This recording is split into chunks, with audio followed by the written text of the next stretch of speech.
Hi, welcome to Torah Today. Happy Monday. And I'm Chavi Rappaport. The Torah is as relevant today as it was yesterday. This week's Torah portion is the crescendo. Everything we've been learning from the beginning of Genesis is just leading up to that monumental happening that would change the world and change our lives and our relationship with God forever. And we're born as a nation, as the chosen people. Hashem brings down the Torah and merges heaven and earth. But how could it be that this week's Torah portion is called Yitro? Yitro, when we got the Torah, Yitro, he was an idolater. He had tried every single form of idolatry. He was a connoisseur. Why would we name the Parshat after him? And what's going on? It almost seems like the story, the Torah is waiting for him to come to the desert in order for this giving of the Torah to happen. The beauty of Torah is that there is nothing superficial. There is always an underpinning. What is it really? What is going on behind the scenes? So much. So for one thing, who is Yitro? Yitro? Well, he actually is a reincarnation of Cain. Listen to this, okay? And Moshe, a reincarnation of Hevel. Cain kills Hevel. Lawless behavior. He has a lot to make amends for.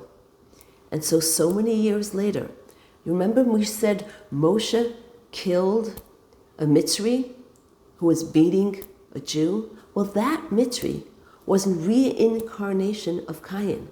Now, he needed to make amends big time. So when Moshe uttered the Shem HaMeforash, that special holy name of God, he was able to elevate that soul. And then that soul went into Yitro.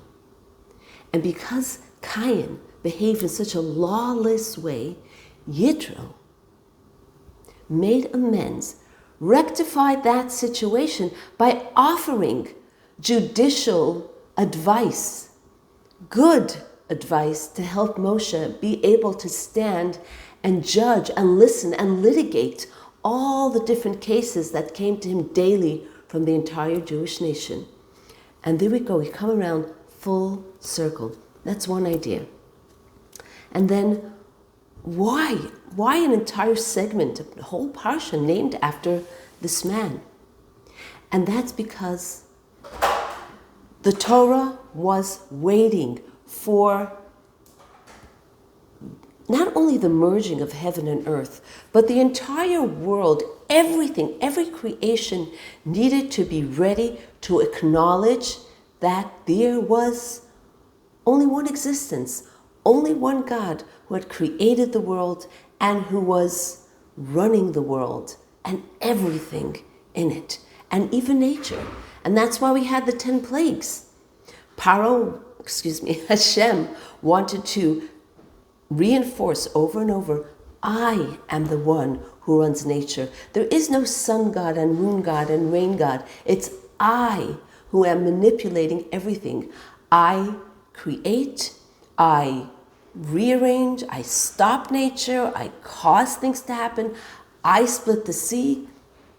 It's all coming from the same one place. And when Yitro, who had traveled the world, so to speak, experimented with everything, when he was able to say, Ata yadati ki gadol Hashem mikol ha'elohim. Now I know that God is greater than all of the other gods.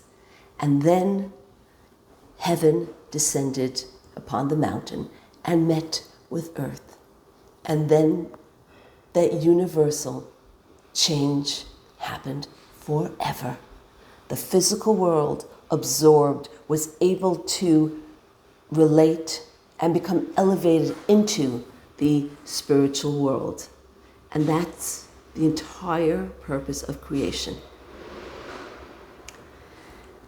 Here are some thoughts on mountain, Har Sinai. It's a lot of dirt. And sometimes in our life, we're confronted with a lot of dirt. But sometimes look beyond, and the, so to speak, dirt that's piling up actually can become a mountain. And it can raise us. If we navigate through that dirt, through the challenge, raise us to the level of mountain.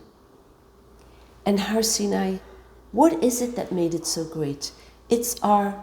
Ironically, it's that selflessness, it's that humility that is the gateway to greatness. And may we bear these thoughts in mind. Look out for every connection with God in our everyday life. And of course, Hashem said, Anochi Hashem Elokecha. I am your God, your personal God. Every single one of us, every single one of you. And the Torah, of course, speaks so personally to me and to you.